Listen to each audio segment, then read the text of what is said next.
তো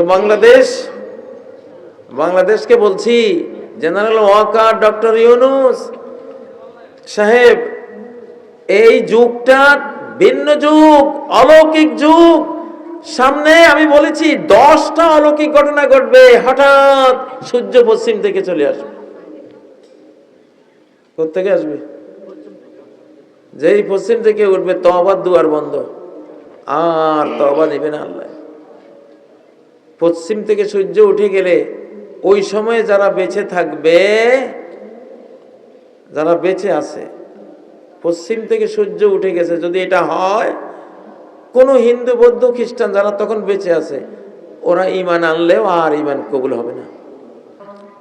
ওই দিন যখন সূর্য পশ্চিম থেকে উঠবে, যে বেনামাজি ছিল ওইটা দেখে ভয়ে নামাজ শুরু করছে, আল্লাহ বলবেন না, তোমার বেনামাজি থাকা লাগবে, আর নামাজ কবুল হবে না।